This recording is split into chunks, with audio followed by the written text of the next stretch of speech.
across the world, across the nation, to woman and child. It is your boy West Coast and Boss. We are live on YouTube. I just want to see how it sounds. It's kind of like a mic check. We did this earlier. You guys, appreciate you guys for rocking with us, man. The cool thing about us is, man, you get to grow through all these developments and us messing up and making it work. And well, technically, I didn't mess up. Oh, Boss Cowboy, say something real fast. Yeah, I'm good. What's up, everybody? Boss Cowboy, say something real fast. Yeah, sound good. All right, we Gucci. We're Gucci. Let's rock. All right, we rocking. Yeah, man. Oh, man. And we going straight into the stream. Ooh, like we never left. What's up with you guys? It is your boy West Coast, man, and we live in the building, man. How are you guys doing on this great Thursday evening? Yeah, hey, don't be acting like we messed up something, because you wasn't doing nothing anyway. Ain't no sports on. I don't even know what ESPN is showing. They just showing the reruns of reruns. But man, it is your boy it is your boy West Coast and Boss Cowboy. We live in the building.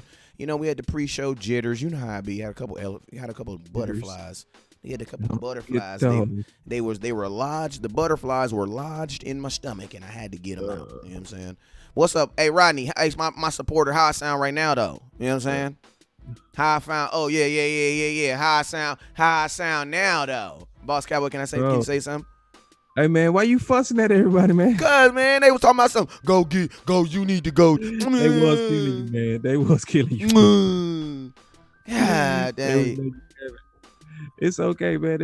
He just needed to plug back in the mic. We back. You back. Hey, you already know how it is, man. You know how when you buy something brand new and then you be looking at it, like you put it all together and you have like 2 extra parts. You be like, okay, that's different. At one of them moments. All right, man. But let's go ahead, bud. You came out so fly too, man. You was like, "Ooh, I got the new show." I know. You know. Still fly. Listen. Was that Jesus humbling us, keeping us humble? Maybe so. I was on my high horse. Maybe nah. I was too high on my horse. The Lord said, "Bring it back down, brother West Coast. Bring it down. Bring it back down. Come down, my son, coming down." Hey, cause remember when we got the microphones? I was on some man when I got the microphones and I could be able to hear. Hey, when we got the new microphone, I'm speaking all in the mic. You listen to nothing but the best. I'm thinking I'm taking loud. Hey, shout out Loud Nation.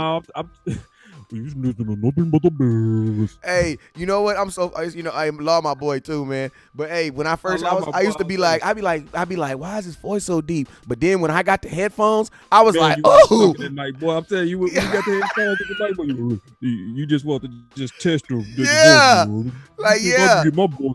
What's up, Will? I see you. What's up, baby? My boy Star on the line. What's up, baby? Hey, yeah, now you definitely will when you get the new mics and the new equipment. Hey, is that Starboy? Hey, Starboy, I need you to inbox me. Hey, man, is that Starboy? Starboy, like the one that's who Starboy. That's Starboy Entertainment. That's not even Starboy anymore. He's Starboy Entertainment. ENT. Ooh, he got all big. Hey, man, he got super all big. He got all and super thank big. Y'all for sharing. I'm seeing some shares, man. That's what's up, Marcy. Hey, yeah, I love the shares. Keep the shares because the show getting ready to be popping. Yes, got a lot of free agents to talk about. Yeah, talking about, hold up. Hey, man, but real quick before I got rudely interrupted by the sound, I was thanking the people who make all this possible, man. Them supporters, man. I got 41 supporters, man, and man, man, I appreciate y'all because of the supporters. We are able to have content like this. Y'all remember the show? Y'all remember the old show? We had to I had to hold my camera upside down and talk to the left to make it be straight. Boss Cowboy was almost falling out the picture. You know what I'm saying? Like it was crazy. Man, I ain't gonna even say it. Just know it was crazy, man. Listen, man. Sometimes you got to look backwards to appreciate where you came from. Where we came from. Because I ain't know West Coast about 2 years, but I went on I was just browsing through YouTube and I saw one of your old shows. Oh, wait. Did I have glasses on? My boy had the big glasses. He was sitting in the closet, but you was still the same. You was giving that cowboy stuff, man, but you was in the closet. I say, boy, y'all better recognize when somebody pioneered. That boy West Coast pioneered. Salute. So now, So, but anyway, yeah, man, I'm seeing the shares. It's looking good. We up to 163, but we not happy at 163. We want you to get y'all up to where we sitting around 300 people to hear us talk about this free agency. Got a lot going on. It's only gonna get big enough when we share it. Share it. So, all right, so hey man, let's get right into this because man, I'm talking about all this stuff costs, so we need to get right into the sauce. I'm talking about so we can pay some bills around this mug. You know what I'm saying? So hey man, shout out to all the supporters, man. I got Leah in the house, I got Nathrine in the house, Peter, Bob. What the heck is going on? What up with you? We got Buddha Badass, and I said Buddha, what you want your name to be in the support? I said you want to be Buddha like your name. He said no, man. Don't disrespect. I want Buddha Badass. I said, all right, man. I done lost enough money with you. I'm going to trust you. So I put Buddha Badass in there. We got Rodney. What's up with you, man? We got what's up with you, Jonelle? Jonelle got the top fan. Janelle about to graduate to a supporter. I appreciate you. Scott. We got Scott in the building. We got Jesse in the building. All day. Carrie. Oh, I got to do it for Carrie. You already know. We got William in the building. We got Will Steele in the house. Hey, what up with you, Will Steele, man? Will? Appreciate you, man. Oh, yeah, brother. Go ahead. Hey, man, are you able to get up on Instagram? Let me know if you're able to get up on Instagram. Oh, I can. All right, there we go. So, and before, let me wait till I get on Instagram because I want to say something real quick. That's kind of super important. Go ahead, brother. As soon as you get it, I'm not even gonna launch the Instagram until you say you're ready to go. Hey, shout out to Starboy, man. If you guys ready to go, if you guys hear the music that we put out, the content, not the music we put out, but the intro that we've had, the last two, these is like, I'm talking about, I call it cowboy gangster rap. You know what I'm saying? Like this ain't no like cowboy music. If you go to, because I go to church before I watch the game, you know what I'm saying? So this may not be the song you want to listen to right before you go into church, but he definitely got them hits that you want to listen to right before you go into AT&T Stadium, and they got you on the books as an underdog. You put one of them Dallas Cowboy to the death, man. I'm telling you, boy, I'll be ready to. Because I got, because I call Starboy music a little bit different. Starboy Entertainment. I actually call him country rap tunes. So yeah, I mean, but the West and the South, we sometimes see music just slightly different, but it's still all good. Hey, let me know when you're ready to go to his Instagram. Super ready, man. Sitting there ready bam. for it. And while we getting on that, I want to say something real quick. Shout out to all the first responders that's getting ready to deal with what they're gonna deal with what's going around. Y'all been on my heart a lot. I've been praying for a lot of people that's getting ready to take on a big task for this country. We love you, we praying for you, and we know that y'all born for this. Hey, so let's jump right into this, man. We're gonna jump right into this, and we're gonna talk about free agency tonight. A lot of times we talk about Cowboys free agency, but I'm gonna keep it 1,000 with you, man. We got so long before football season starts. We might as well talk about everybody business. You know what I'm saying? So this is what we're gonna do. We're gonna talk about some free agency moves that have happened around the NFL, just stuff to make you say, huh? You know what I'm saying? That's what this segment's gonna be about. It's called Stuff to Make You Say, Huh? It is brought to you by our people, our family over there at CEV. Once again, my daughter has my CEV. So Jalen Smith, if you're watching the show, I want to let you know I do have my CEVs, and I appreciate that pair you sent me to. And my daughter got them, so obviously they hot, and the kids like them. Turn your volume down a little bit in the background, boss, so we can get it popping. Got it. But this first episode is going to be called, this first series of free agency is going to be called Things That Make You Say, Huh.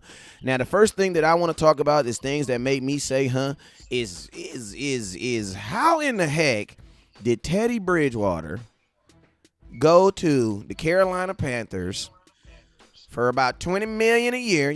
My scouts, can you please throw the exact numbers? I need an exact number on Teddy Bridgewater's contract. Throw it in there.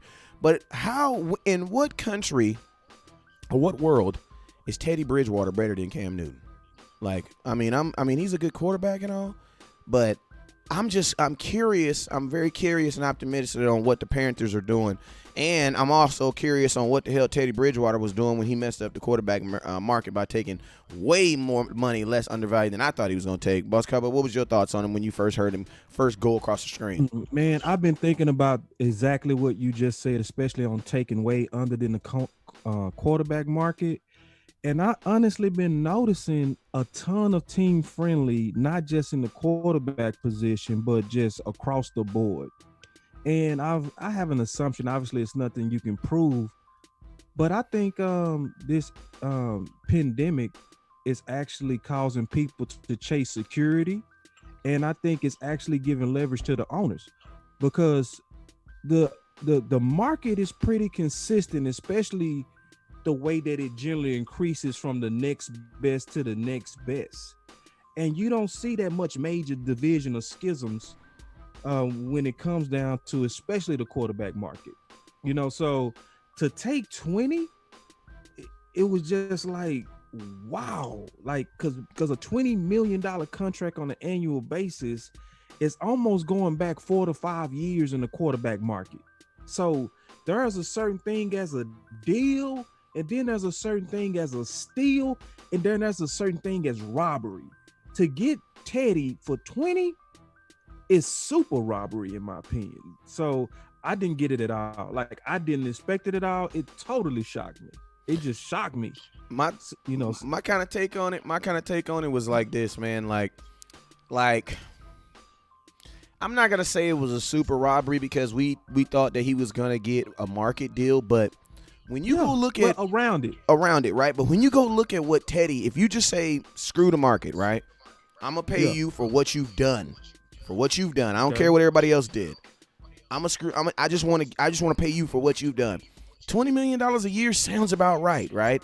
Because if you think about what Nick Foles got 24. My thing is this, I just think that too many times people keep on putting Dak Prescott in this same bucket and in his same evaluations as the Teddy Bridgewaters and the Jimmy G's, guys who really didn't even have to pay full seasons to get contracts. Like Dak is like, that's why I say like, in order to get Dak's money, like you got to think, it'd be amazed. Even the Ryan Tannehills. Ryan Tannehill got 31 million off of 12 games. So it's like, in my opinion, it's like, if anything, these type of deals just show you how much better Dak is versus Teddy Bridgewater. And anybody out there that really in their right mind thought that Teddy Bridgewater was a better quarterback than Dak Prescott, that right there lets you know he ain't. Because man, come on now. You think Dak's going to take no $20 million? Slap yourself. He ain't taking nowhere under that. No, nowhere even. Not under. We're not even close to that. No. So that really lets you know right there. I mean, Teddy Bridgewater didn't have no teams coming out saying that they'll pay him $35 million, but Dak did. Dak, before the market even opened, he had a team come out and say, we will pay him $35 million, and that's not New England, but that's the Indianapolis Colts, who said that they would pay Dak $35. They were prepared to offer him $35 million if he hits the market. So if anything, Teddy goes out there and lets you know right there, man, that the Cowboys, you got something special on your hands, man. Like, you got something special on your hands. What are your thoughts, boss? Well, another thing about that is you definitely can't compare Teddy to Dak because, like you said, the duration of time and the amount of time that Dak played. But also, just frankly, like you look at actually just the production amount, you're looking at pretty much double the average pass. You're looking at way more touchdown. You have way more tape. If you're trying to pay for something, you got a way bigger sample size to know exactly what you have.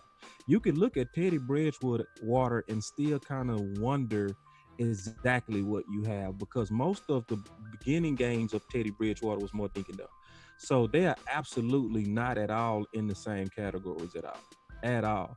And I also think what kind of happened with Teddy was what happened with Jalen and what happened with Liel. That's, when you have certain injuries that can end your career where you are pretty much told that this can be the end, but you end up in a place to where you like, I'm actually sitting at a table where I can cash in a lotto ticket when my career was almost over. It almost takes the fight out of you, in my opinion, to want to haggle over more. So when you're dealing with a Dak, and Dak durability didn't just start, right? He was third in snaps in the whole SEC history. So you got to think about all the players that's ever played in the SEC and say, are you saying in history, third overall? Yes.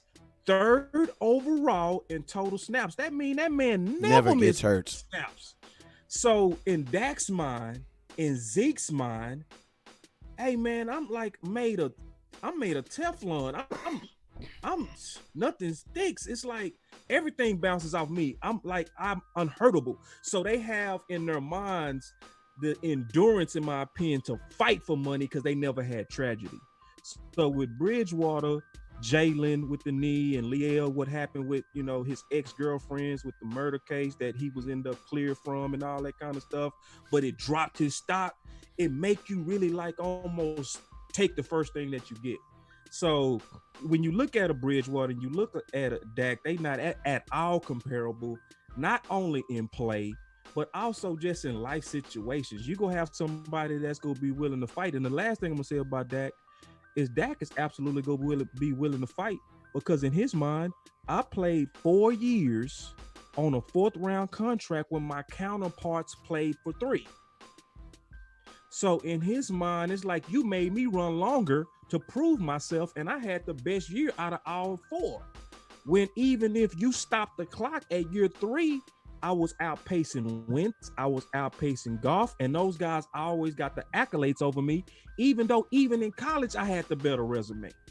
So I think it's a whole lot of factors that's making him kind of hold his feet to the fire. Like, you will respect me at least over those 2 guys, So he might say, you know what, but when it comes to Russell Wilson, I'm not gonna fight over if I deserve more than him, but I'm definitely gonna fight over the respect over the guys I was drafted with, because at some point I want the respect of my organization saying you're better with compensation.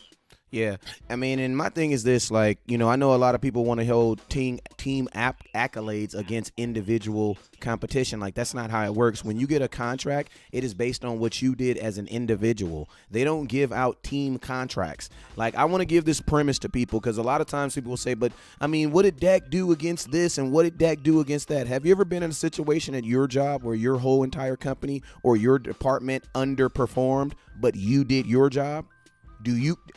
Those situations happen. So, I don't, and more importantly, quarterbacks and not even players in general, no player in the NFL is paid to win a Super Bowl. That is not how contracts are even enumerated. They do not get paid to win a Super Bowl. Now, when you win a Super Bowl, you do get a bonus that's given to you from the NFL, but no contract is enumerated in winning a Super Bowl. Why? Because that is a team accolade. So when people say that, that this person needs to prove that or this person needs to prove that, that absolutely makes no sense, because if that was the case, no individual player in the NFL would get paid, because it is an individual. It's a Super Bowl that is a team accomplishment that a person makes. You know what I'm saying? So that's why you never see it in anyone's contract. Oh, if you win a Super Bowl, or oh, if you do that. No, that's not how contracts are made. Now, you will see in contracts where they will get awarded for individual awards, like getting MVP,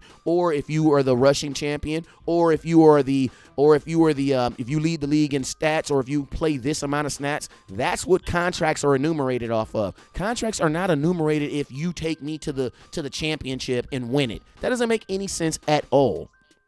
That doesn't make any sense. You know what I'm saying? So None. us as a fan, and you know what, West Coast, let's be honest, and we ain't gonna have to break all of this down, but when people ask that question, what have Dak done against teams with winning records? People that ask that question never really even truly looked. Because if you really look, I think I know it off the top of my head. I think he's 3 or 4 of those games, you'll say he did his part, right? Because let me make this argument just real quick. Well, I know the stat off the top of my head. He's 12-11 in his career over winning teams. And the next person behind him, if I'm not mistaken, is not Patrick Mahomes. I think it's Tom Brady. And Tom Brady was 11-11. There's keep it real with you. Like there's your point where you said what was his individual performance? Because when people ask that question, it's almost making the assumption that the reason why we lost those games was because he played bad. But no, that's like so when you're going against the Jets and you throw for 275 and you have none of your starter receivers, people forget that part. And they forget that he didn't also have 2 of his both of his bookend tackles was out. He had a undrafted free agent, and then he had his swing tackle that was protecting him and was getting banged up against the Jets because of that. And you have to throw in a Cedric Wilson and Tavon Austin as your number 1 and number 2. and still put up 275. So if you go to any team and say, I'm gonna give you Cedric Wilson and I'm gonna give you Tavon Austin and go out there and throw for 275, any coach would say that's a good day for a quarterback, and you're not gonna have your tackles. So then let's look at Minnesota. He put up 444 yards, and the only reason they likely didn't win that game is because right at the end, when he drove them from the 10 to the 10, they went away from him, even though he got them all the way down there. The reason we lost that game is because your kicker missed 2 field goals. And your kicker missed 2 field goals. No, so and. It's really not a no. It's an and. No, and. It's and. So yeah, so you got other reasons. So what about that game? Then you look at Green Bay. And we didn't even run the look ball. at the fact that he put up 375 yards. Defense held Aaron Rodgers to 0 touchdowns on the day. You know what I'm saying? So, yeah. And Brandon, I do have a internet version of my guide, and I do update it as transactions are going on. I'm just let these transactions finish. Somebody asked about the Boss Cowboy guide. Yes, in the Boss Cowboy guide, I do update all those transactions. But no. So people honestly don't look at really what did he really do in the games that we lost. They just basically blaming him, and generally those are people that just don't like that. Okay, but yeah, that was just kind of talk about that Teddy. You know, I mean, kind of talking about some Teddy Bridge, a little Teddy Bridgewater, man. We could talk about a deal. I mean, what's another free agent acquisition? Well, some things that you've heard of that you want to talk about for a little bit. And hey, for my supporters, throw a free agent deal in there, and we'll talk about it for a couple minutes also. Yeah, the one that surprised me was Looney. Looney really surprised me, especially to do a 1 year. I didn't get it. I did not get what Looney was thinking, but I'm glad he did it because Looney is like the best value to us in terms of depth. You know, I was actually thinking Xavier Su'a-Filo was going to stay with us over Looney. Man, I'm happy they took him. I'm so happy because some people in your life, everybody got some people. Me. Yeah, because I'm going to tell you, Xavier's one of them players that we wouldn't have walked away from. He had to get taken away from us. And I'm happy that someone took him away. You know what I'm saying? Because now it's going to force these other younger guys to either play or push. You know what I'm saying? Right. So Looney shocked me. So that's somebody that I'm super happy. That was because I predicted he was go get away because he had so much good tape. So it's like go cash in, Looney. But that obviously shows that he really want to stay. And then you did a 1 year deal. Like, what you doing, Looney? Or it lets you know that they have. I mean, because you remember Stephen Jones plans said for him to start at that left guard. That's what I was going to say. That's where I was going with that because Stephen Jones said. I like that. That? Yeah, hold up. Stephen Jones said in 2015, he said the goal of the Dallas Cowboys offensive. Actually, it was 2016. I apologize. He said the goal of the offensive line at any given time is to have the 5 best offensive linemen on the field at any given time. That's the goal. And my thing is this, even this year, you're not going to tell me that Joe Looney was not one of your 5 best offensive linemen. You know what I'm saying? And that's what he said. You know what I'm saying? So I would definitely love the Dallas Cowboys to get Joe Looney out there and figure out a way to get him at that guard. I know, maybe, his body is lightweight built like a guard. So I have no problem seeing him. And then also you can slide Connor Williams, who played tackle in college. You can allow him to be your swing tackle until he gets it a little bit, you know what I'm saying? Because he needs Connor Williams. I mean, we've done it 2 years in a row. Last year he put on the weight. He got better in his technique, but then he got hurt. You know what I'm saying? So it's like this year, I don't want, and then Connor McGowan, he hasn't played. You know what I'm saying? So I don't want to be in a position where I'm forcing either one of these guys back while I'm trying to run the ball. You know what I'm saying? So just give them both a break. Let Joe Looney play. And then when they gradually greet themselves in, then guess what? You bring them back in the fold. You know what I'm saying? But I mean, what I think it was Joe Looney saying, instead of me depreciating myself and going out into the industry and getting a cheap deal, how about I just stay here in Dallas and get some film and then go back in the industry next year? Because I'm going to tell you right now, Joe Looney's a starting center in the NFL. He may not play center for us this year, but he's a starting center in the NFL. And whatever he took on a deal this year, he was going to get ripped off. You know what I'm saying? Because he has no tape.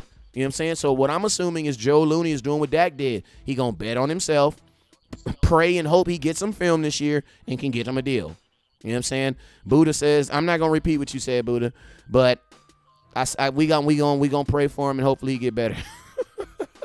Buddha said he don't like Buddha didn't like it. I like it, especially if they. Oh hell yeah, I liked it. Of course I like it. Yeah, yeah, of course I liked it. Yeah, and I'm talking about for left guard, not just like it. Oh yeah, for left guard. I know we like the pick.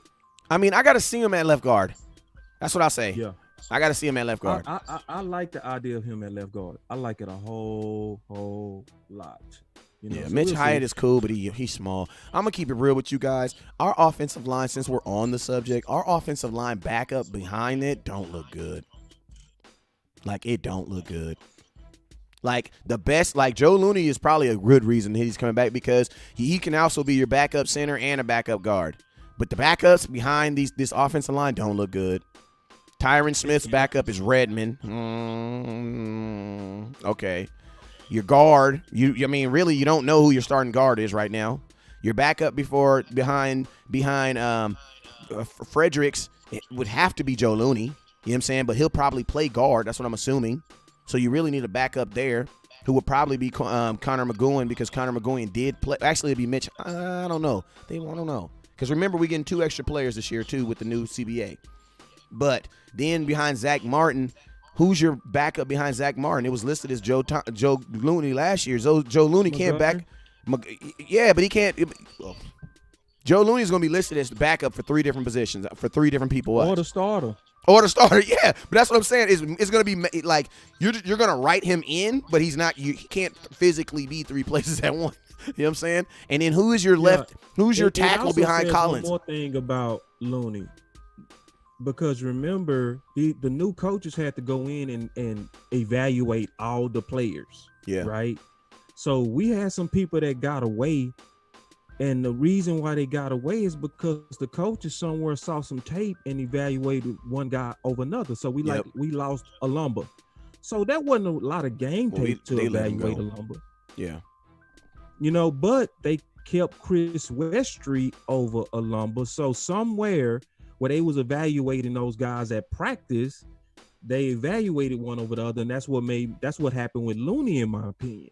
The new coaches came in and they put their eyes on it, and they said, maybe I like this guy's tape over this guy's tape, which is saying that there's likely some hope in Looney really doing something, because under the old regime, I didn't see him stand. Not saying he's not good. I just thought that he would have got away. Yeah. You know, so I see that where they valuing Looney. It's a good time for him. Hey, can I say something? I mean, I don't want to jump around, but I'm a hop around. My supporters, can I ask my supporters a quick question real quick? We're going to talk about this in the morning too, but I want to talk about it real quick, man. Am I wrong for thinking we could actually... Wait, hold up. I don't want to say this loud. But boss, am I tripping? Did I really just almost talk myself into thinking that there's a possibility we could draft a guard at 17? Like, I'm thinking about this team, and I'm thinking about where are glaring holes at right now. The only place I see a glaring hole right now is the guard. I think I just did that. What are your thoughts on that? I think we need to circle back around on this offensive line.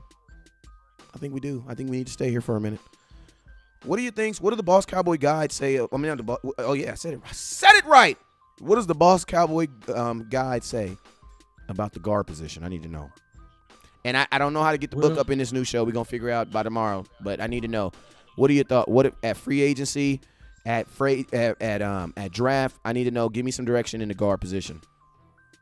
Well, with the guard position, to me, the meat of the guard position is in the draft, because it's going to likely be a tackle run, a major tackle run in the first round. Like, to me, the tea leaves are lining up to where that's going to likely happen. So when you get a tackle run, that's going to also push down what? Premium guards. Yeah. Hey, what are your thoughts on McGowan too? Go ahead. I don't feel comfortable with McGovern. Because a lot of people are asking that. Like, a lot of people are saying, but you haven't even given McGovern. So I think you need to give them. Like, unfortunately, what we're doing today, we actually did it last year. So all the draft picks that are on our team right now, we know a whole lot about them because we did what we did for them last year. So now we have that same information. So, boss, give them your you give them your thoughts on McGovern, man. I think this class basically. I don't think McGovern would have been a pick 90 in this class. I don't think he would even made it to 90 in this class because this offensive line class in general and the guard class in general is just so much better than his class was that I think the benefit that he actually was drafted more so. On perfect example, the perfect safety class was what last year. You know what I mean? So somebody like like who we drafted, Donovan Wilson, in this draft class, he would have probably been a third. But the last year's draft class was so deep, man. And Donovan could have played. And Donovan could have played. So that's the example that's why I want to use that example so that you can kind of see it's not about just McGovern being a pick 90 guy. It's a pick 90 depending on the class. And I didn't like the film. I never really liked his film, So what I would be hoping in a McGovern is a sophomore game, which can happen. But he didn't play last year though, so he got to. He didn't wait, yeah. And so and I say a sophomore game from like an off season, season, being with pros, working out with pros. Not really, because when you're working out for the combine, those are two different workouts, right? What they doing now is preparing for football. Mm-hmm. Last year they was preparing to run 40s and they doing all kind of weird stuff like we go drop weight and all kind of dumb stuff. Is that really good for football? Is that good for your time, right? Yeah. So this year he gets to work on. I'm going to work on stuff that just makes me play better football. So maybe he can have that sophomore game, but he didn't get it from reps. And so I'm concerned. Like I don't like to go into places like, oh, like I feel good about the guy and I have no reason to. Like at least I can say with Tristan Hill, I feel better about him. Why? Because as he played, he was getting better during the season. So I have a tangible reason of why I can have hope in Tristan Hill. That's why we left him alone. That's why we left him alone. Yeah, we got off of Tristan. Like that's why we left him alone. We never was beating up because he got better at the end. It was a matter of was other players better right now starters. That's never gonna change. Yeah. KD Metcalf was a better right now starter. Let me say something too. Yeah. Tristan Hill under no circumstance should have been starting in the NFL weeks 1 through 10. Like he's nope. You know what I mean? Like you are most players that at like the 57s and in the 60s who can start and be playing in the NFL around that time who got drafted that late are guys who usually fail because of something. You know what I'm saying? Or there was a run on something else. You know what I'm saying? The typical player drafted when he's drafted, especially at the defensive tackle position, does not even play a whole lot their first year. You know what I'm saying? Why? Because usually when you're drafting a defensive tackle in the second round, you have an older vet that he's going to be behinding him. Who drafts a second round defensive tackle to be like, yo, go stop the run? No, that's a baby. Right. It's a grown man. They're about to violate him. This is a grown man. Right. Like, you know what I'm saying? You see what they already do to grown men. Imagine what they're going to do to a baby. He's a baby. Right.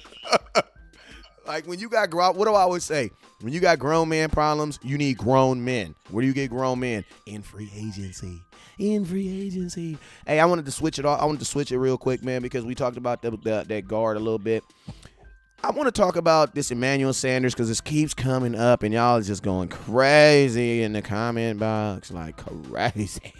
So let's talk about this Emmanuel Sanders, man. Let's talk about this Emmanuel Sanders. What are your thoughts on Emmanuel Sanders, who is 33 years old? He had 800-some yards last year, and he had like six tubby fields last year.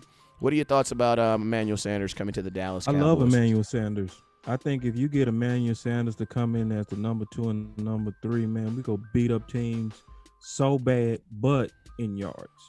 And that's what makes me afraid of Sanders, because we have a lot of route runners now, right? So we don't have problems with moving the ball. We don't have that problem. we have a problem with points. You know, we was the number 1 team in yards. So I never want to overstock where we're already really good. I just don't want to do that. Except for the offensive line. And maybe defensive end. I might overstock there, you know, but I don't want to overstock because we have because I'm still excited to see John Vay, man. And I know he had the drop season preseason, but you know the thing so did Michael Gallup. The hell you mean? Yeah, but see, this is the thing about John Vay. Every time he dropped, it was like wide open though, because he would have been gone. Because he was dropping wide open balls. The ball, it was like so many times. That's my dog, man. Where he was like, you could see the clear separation in his route ability. You know, yeah, that's my dog. dog. I was like, but so you know, I would want to get a youngster chance. Like this guy already ran a 4.3, man. You know what I mean? So even though this draft looking really, really good with the receivers, you know how the old saying goes. Sometimes you don't want to look at the neighbor's grass because your grass good. You know what I mean? Yeah. Like, you know, we can get so drunk on what's coming out in this draft that sometimes you forget what you got in your backyard. You know? Exactly. And then and then another thing I just want to say, I like Dez better. And like Sanders is safer. Much safer, but I want the guy that helps us with what? Points. So, and I think Dez is going to be way cheaper. And then, you know, I don't want to, now if we get Sanders, I'm going to be super happy. But I'm starting to get concerned because I'm seeing that cap space just deplete. Yeah. You know, so. This is my thoughts right here, right? I had 2 sandwiches, boss. You see that? It's 2 sandwiches. See that? That was sandwich number 1. That was sandwich number 2. You know what I did to both those sandwiches? What you do? I ate them both. I ate them both, boss. I didn't even offer you one. I see. I didn't even offer you a sandwich, boss. You want to know why? Because that's the type of Cowboy fan I am, bro. No, I had 2 sandwiches. I ate them both. I'm greedy. Right on. Hell you mean? Right, I want them both. I want them both. You know what I'm saying? Yeah. You got to figure this. Emmanuel Sanders made less money. He made around the same amount of money that Randall Cobb made last year, right? My thoughts is this. The Dallas Cowboys offer Emmanuel Sanders $5 million, give Dez $2. That's $7 million. That's 2 receivers for one price of one Randall Cobb. Stop with we need to get out of this mindset of do we want to get one or do we want to get this? No, always, even in life. Whenever someone gives you an ultimatum, take both. Figure out how you can get both of them. So you can either be fast or you can be that. I'm gonna be both of them. You know what I'm saying? So if I can figure out my number one thing, because like this, we needed Dez in points, and that was with the hopes of re-signing Randall Cobb. So now I put more pressure on Dez to be something at 31. At 31? And you know what's funny? Emmanuel Sanders is 33 years old. He's about to turn 34. Slap yourself if you try to use age or anything against Dez Bryant. I don't want to hear it. And think about this. You know, Dez ain't played, so you know what that could mean? That means less stress on his body. That's all I'm saying. And Sanders 2.5 years older than him. You know what I'm saying? But in conclusion, I'll say this, man. The Cowboys need to figure out a way. If you go into the free agent market and get a wide receiver, you need to get 2. You need to get both of them because you need a guy that's going to help you get down there with your points, and then you also need to get points. And right now, in my mind of importance, Dez is more important than Emmanuel Sanders, and it has nothing to do with the fact that I'm a Dez Bryant fan. It has nothing to do with that. Society X, I rock for it all, but at the end of the day, we did not lose games because we couldn't get to the end zone. We lost games because we could not get into the red zone, and then our kicker couldn't make points. Period. Right. You know what I'm saying? Yeah, we needed points. Exactly. So it's we moved the ball. Yeah, because think about this. I love Randall Cobb's 840 yards, but we were still losing games. Cobb could have gave me 300 yards and could have gave me 8 or 9 touchdowns, and I would have taken that any day because I wasn't thinking that I wasn't thinking that I was going to get 800 yards from Cobb anyway. I wasn't thinking that, but I was hoping to get more touchdowns. I need points, and that's why that's the number one thing that I was saying. Now that we've signed Amari Cooper, because Amari Cooper is not a 12, 13. It's a totally different dude, man. I don't want to be sounding like I'm just always touting Dez, but man, sometimes, bro, there's just some people that are just different, bro. The dude is just different. He was able to get you the yards and the points. Now, I don't even care about the yards. I just need you to give me the points. That's it, because that's our number one issue. Now think about this. We solved one of our major issues 2 days ago when we signed Gerald McCoy. You know what I'm saying? We signed Gerald McCoy at West Coast. The very next thing that came out of my mouth is we going to the Super Bowl. You know what I'm saying? If we sign we sign somebody that puts some that I know for a fact can score some touchdowns, bro, I might get me a goddamn tattoo. I'll be that dude that had a tattoo. Cowboys Super Bowl 2020 on my arm because that's the only thing that's stopping us.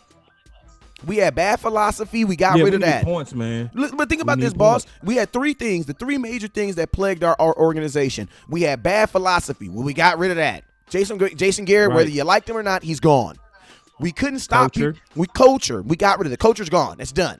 Yeah, the culture better now. The culture's better now. You know it's better. Want to know why? Jason Wynn don't play for us. Jeff Heave don't play for us. Right. All those guys that we knew was going. The good old boys. The good old boys is gone, man. And they're all gone. It ain't no sons no more. None of them. You got to earn it now. Yeah, they're all gone. So then think about this. After this, what was the next biggest issue? What was your biggest issue what has been your biggest problem on defense? Not being able to stop the run. Well, you just addressed that. The run. You just addressed that.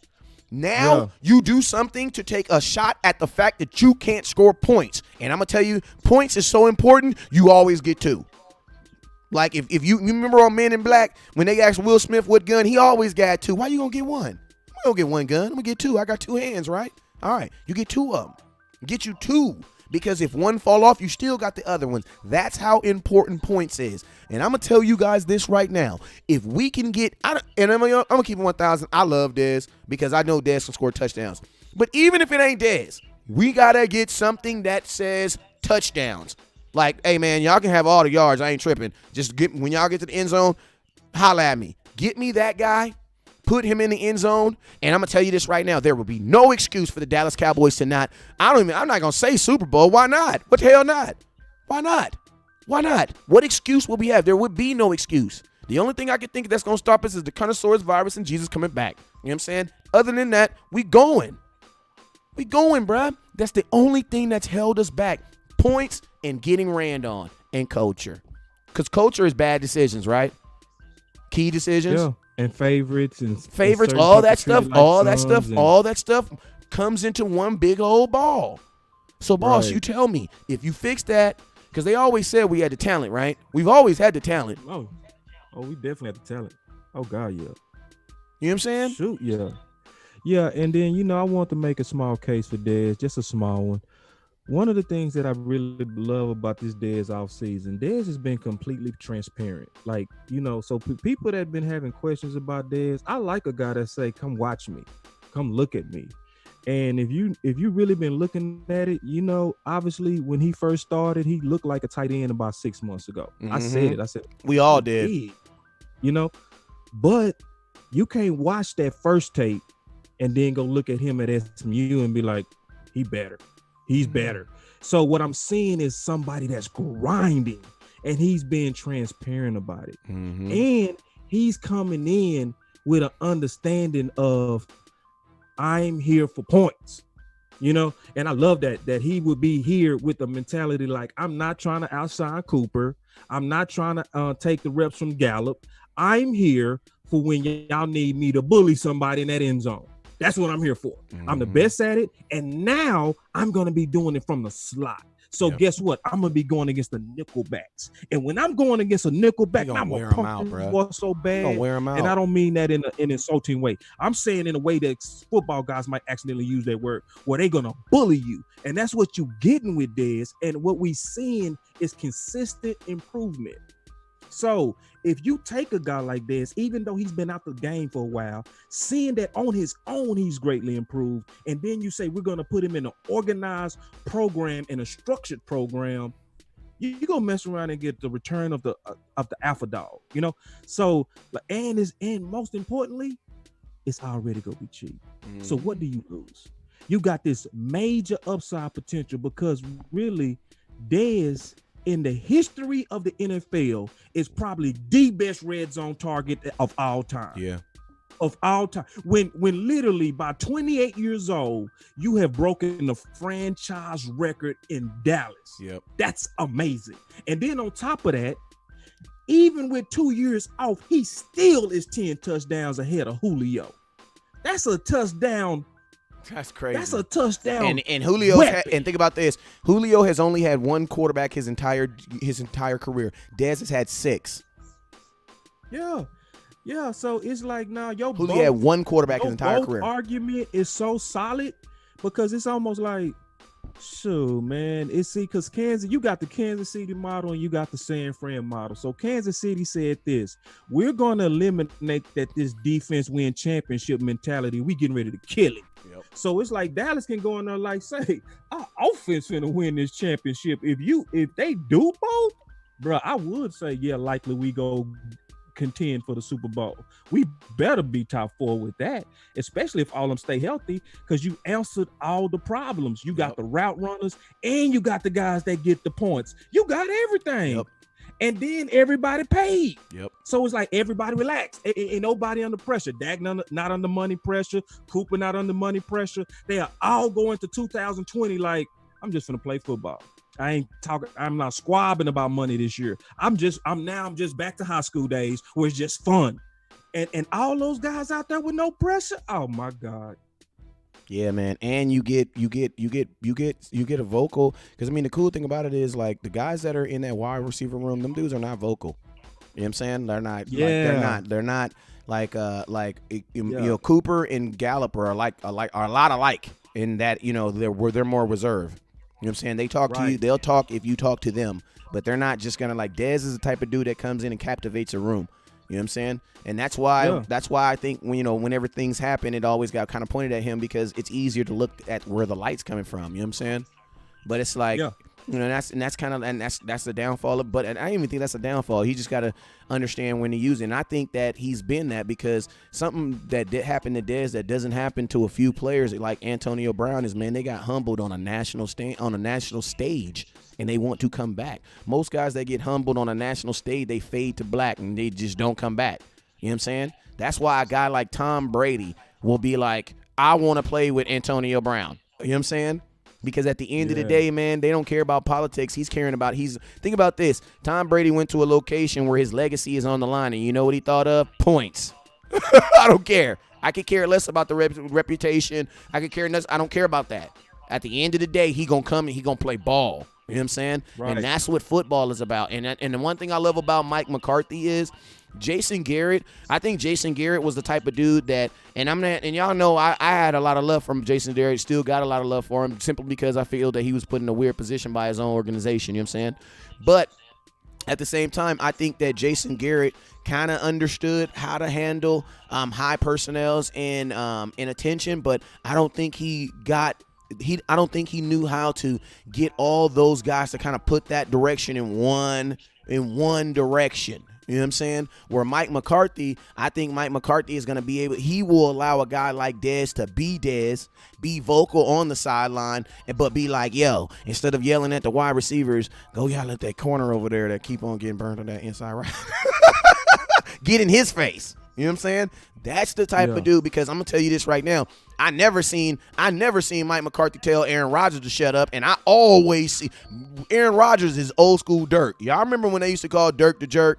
Don't act like Dirk been a nice guy all his life, because he hasn't been. You know what I'm saying?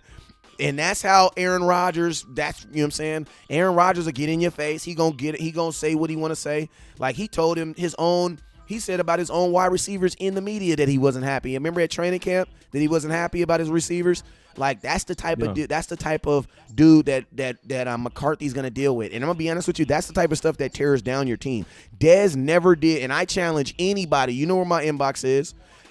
I challenge anybody to find something where Dez did something that was detrimental to the team. He didn't, bro.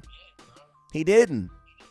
We wouldn't be flat anymore either. That's the other thing that we didn't bring up is the emotional edge that he brings, because Dallas really doesn't have that. You brought it from the receiver side. I think it's also from the team side. Yeah, you need more than D-Law.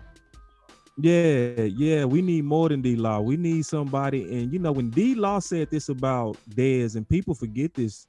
And D-Law is the alpha dog of alpha dogs. D-Law said, Dez is my big brother. Yeah.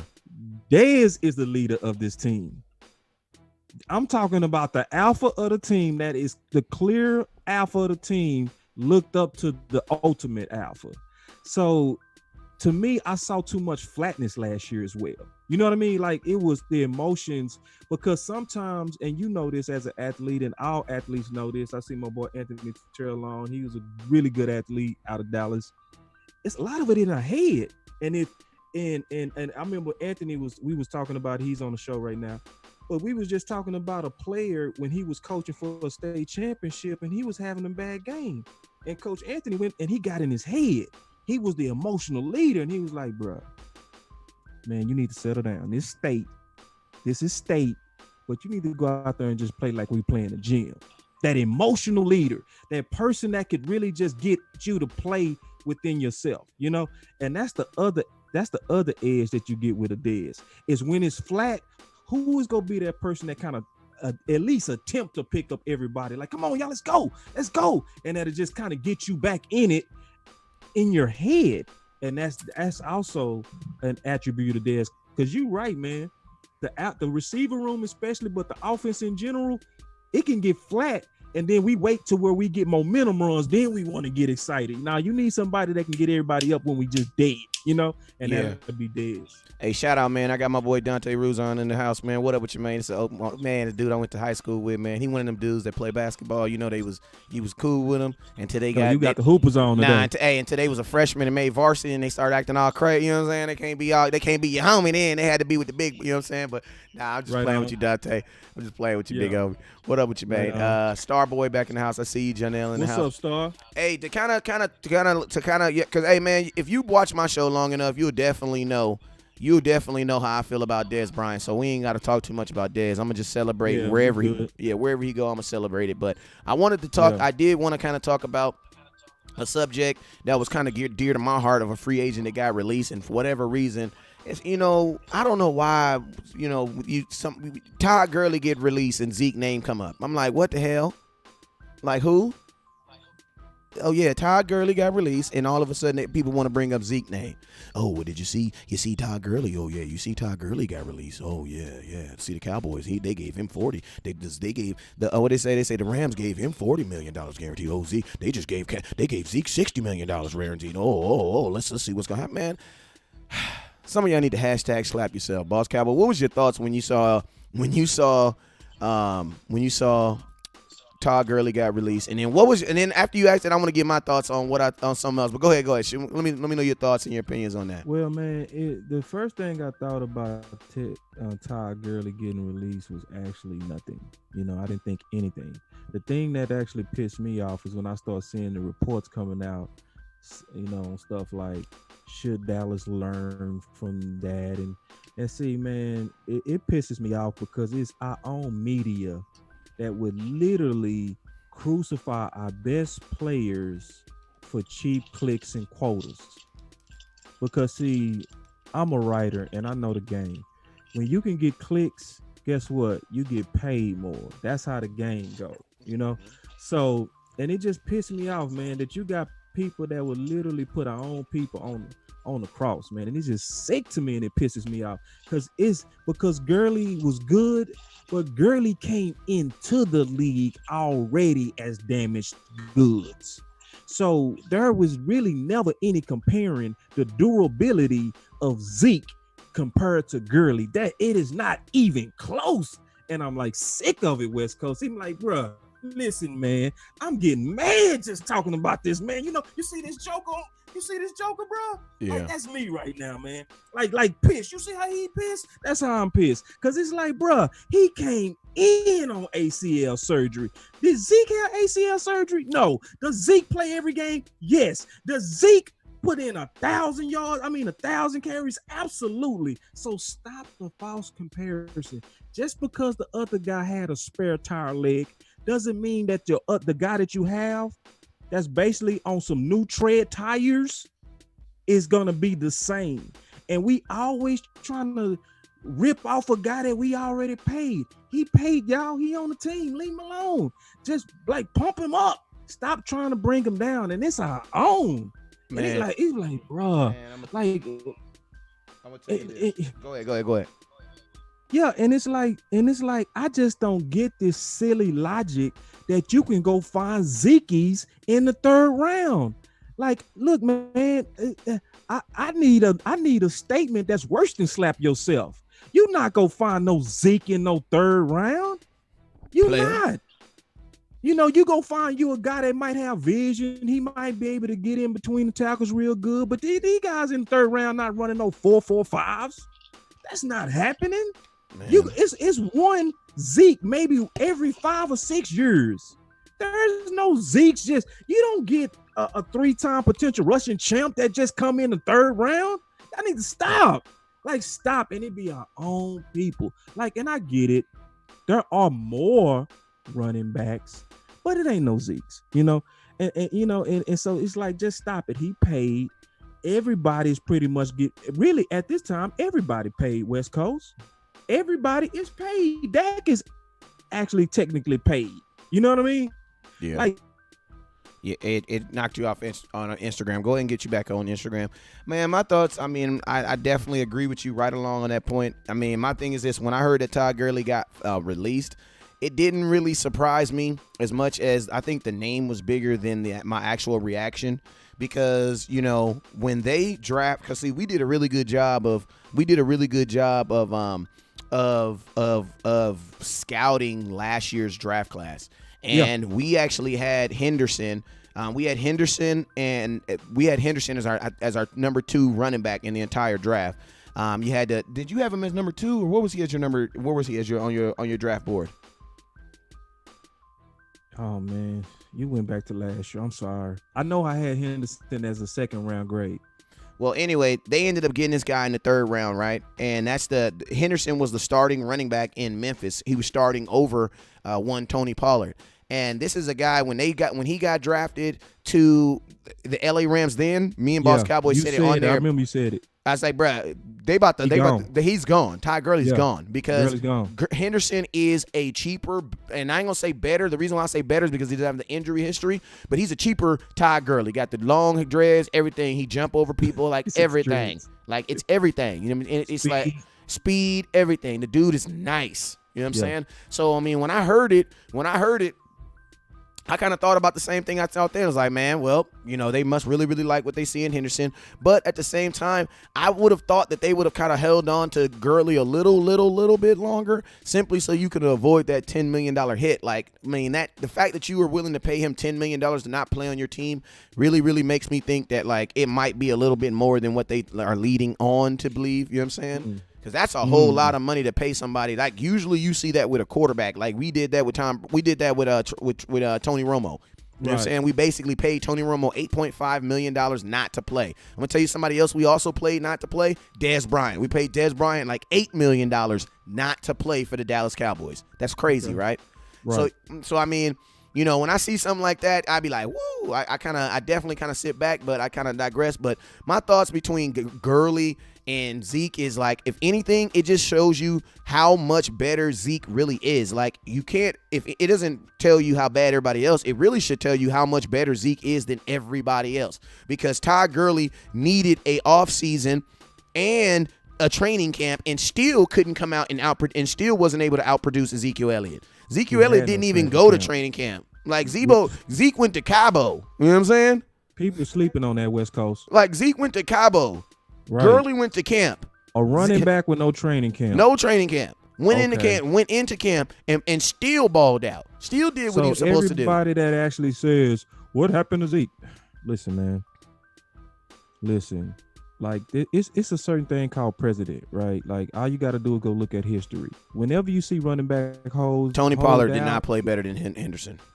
I know you love him because he's on your team, but if you go look at his film, are we talking about college, NFL, what? Because Henderson was the truth, man. I would have loved to get Henderson. Oh, man. Henderson out of Memphis, bro, his average was 6.5. Bruh, that dude was disgusting. And I'm going to tell you, and it's funny because now that we kind of talked about that just for a little bit, I wanted to actually switch over because I wanted to actually talk about, I actually have the new Cobb, and I'm going to tell you guys who I think the new Cobb should be. I'm going to tell you who I think it should be. I think the new Cobb should be Tony P. That's who I think it should be. I think the Dallas Cowboys, you know what's funny, Boss Cowboys? Remember when we talked about this? And we were like, yo, you know what I would do, man? I was like, you know what I do? I would let Cobb walk. And then I would let Tony P do it. Because you got to see it like this. We don't, as a third receiver, you're not going to have any set plays. Like most set plays in the offense, if you do have some plays set for your third receivers, maybe two at the most. But most of your set plays are going to go to your number one or your number two or to your tight end. Because a third receiver is technically your fourth option because you have your number one tight end in front of him, right? So any play that you was given to Cobb, give it to Tony Pollard. He's faster. Tony Pollard also has the body of a running back. And if you go look at Tony Pollard's film in Memphis, that's what they used him for. Tony Pollard was a 100% gadget guy. Like we actually made. That's why I was so against fans when they were like, "Oh, if Zeke doesn't come back, Tony Pollard can be our back." I was like, "No, he can't. That's not what he did, bro. Like that's not what he did in college. What he did in college was everything. Mr. Scat back, everything. He was almost like a Tariq Hill, but bigger." You know what I'm saying? And that's what I want the Dallas Cowboys to do with Tony P. Like Tony P is more dangerous, in my opinion. He's more dangerous you throwing the ball to him and letting him set up on somebody. Because he led NCAA, well, actually, he tied the record. He tied the NCAA record in kick returns. So you know what that lets me know? In space, you're not touching him. Like in space, you're not touching him. So what should you be doing with him? You shouldn't be handing him the ball behind an offensive line. You should be throwing him the ball in front of the offensive line and in front of the defensive line and letting him do work. Like kind of like what Reggie Bush did all his career. That's what you should be doing to Tony Pollard. Like literally let him run at the linebacker, stop, turn around, catch the ball, do what you want to do. And I got some guys down the field that's going to block for you, man. What are your thoughts on that, Boss Cowboy, on that idea, man? It's creative, and I like it. It's a lot of people hate it because they loved him at running back. But if it's a situation where it's like, okay, we trying to be creative and we're being open to whatever's going to make this have the best team, I would be open to that. Especially if you're going to target somebody like Jonathan Taylor, because then that would leave you with like one running back. Two. I mean, actually two if you moved him. But then I would actually then try to target Jonathan Taylor from Wisconsin. These are running backs, right? Oh my God, yes. Yeah, because me and Boss are on the right mode. Yes. Me and Boss on the same. See, that's why I love you, Boss, because we ain't even got to talk about this, and we just agreed on something on air without even talking about it. We both drafting a running back in this draft for sure. I'm drafting. If we make your move, like if that's a contingency plan for me, and I'm like, if I can get Jonathan Taylor, if he somehow slipped to the second round. Because he has Saquon Barkley type numbers and he has similar game, right? Mm-hmm. But he's not getting the draft hype, you know. This ain't a good running. The running backs aren't as hyped, and they're not hyped, you know. And it's one of those things to where you never know when somebody might just love you and get you anyway. But if he was the type of guy to slip Jonathan Taylor out of Wisconsin, which I seriously doubt, but if it was just some kind of way to happen to where running backs is just devalued, which could happen in this run on a lot of different things like the tackles, the quarterbacks, and it's a bunch of runs that keep pushing talent like him down, I would be super open to that, because then you have like one of the scariest running games mixed with one of the scariest passing games. Like literally Zeke, you know, the dude can run that ball. Yeah. You know, so we talking about having the deadliest backfield probably in the NFL if we was able to get him. Like seriously. And you talking about a guy with true breakaway speed too. So if you starting to be concerned with Zeke's ability to be able to break the long run, which I don't care. I'm not going to be that dummy that's like, oh, I don't like Zeke anymore because I haven't seen him make one 40-yard run this year. I don't care. As long as Zeke giving me 1,400, 1,500, I don't need a long run. Exactly. I just need you to pound. Exactly. I don't need you to show me the sprinter side of you. Just show me that guy that's going to continue to give me 5 and 6 a pound. Yeah. You know? Absolutely. And you got to think about. I like the idea. I like it's creative. And then the thing I like about what you said is you're trying to find ways to create mismatches with Pollard and put athletes on stilts. That's what we call it, you know. And it's one thing if you watch Tony Pollard. Tony Pollard struggled in between the tackles. Yeah, he did, because that's not where he played. That's not his game. He's not going to push the power. But if you can find ways to get him in space, which like putting him in a slot, you can creatively do, run screens off of it and all that kind of stuff, you know? I mean, it's a way to kind of and I noticed something about Pollard. He struggled in between the tackles. He's not going to push the power, but I don't think it's a DB that can tackle him. He bounced every DB that I think that tried to tackle him one-on-one bounced off him. Yep. So you with your plan, you're creating a way to create him against and putting him on the second level quick. So if you can get him the ball and he's already on the second level, he'll become a more dangerous yak guy. Now it's creative. Some people hate it, but I like it because we also saw it modeled before. Yeah. We saw it with Tyreek Hill. People forget that they moved in the early stages Tyreek Hill around. They had him playing in the backfield. They had him playing the slot. They had him playing in the number one. Like Pollard is somebody that's like a knife, man. You know, yeah. Like and I'm gonna tell you something else. I'm gonna tell you something else that you do when you put Tony Pollard in the slot. You know what you also have? You have him on the field almost every play now. You know what I'm saying? Because when Tony Pollard is your backup, you know where he spends most of the game? Sitting on the sidelines with West Coast. Right on. And then guess what? When he goes in, the whole defense says, "Oh, hey, something sneaky's about to happen. Something sneaky is about to happen." If you put Tony Pollard as your slot, you know what you can always do? Motion, and you know what he does? Come in the backfield. Like I'm not saying like people be like, "Oh my God, no, he's a running back. He's a this." No, he's a weapon. Like nobody wants to be in today's football. You don't want to be labeled as a running back or anything. You want to be labeled as a weapon. Because I'm gonna tell you something. Ask Zeke about his ability to catch the ball. Zeke loves catching the ball. He loves catching the ball. He even says it, you know, not necessarily out of spite, but he says it to kind of jar at the wide receivers that he's the best catcher on the team. You know what I'm saying? These dudes want to show their versatility. But another thing that we also want to do is this. If we're going to be so dependent on Zeke, and I know we're going to be dependent on Zeke because Mike McCarthy, he said he's going to, you know, some things that he's going to be doing, right? We need to strengthen our strength because Zeke has never been hurt. But if he does, I do not think that Tony Pollard is going to be able to carry the load for the Dallas Cowboys. He is not built for those types of carries. That's not him, and I don't want him to discover that in the middle of the season. Also, and Boss Cowboy, you got to see it like this. I was talking earlier, man. When you play teams like the Minnesota Vikings, the Washington Redskins, who else? Some teams that got ridiculous front fours. The new Giants front four that they're trying to build.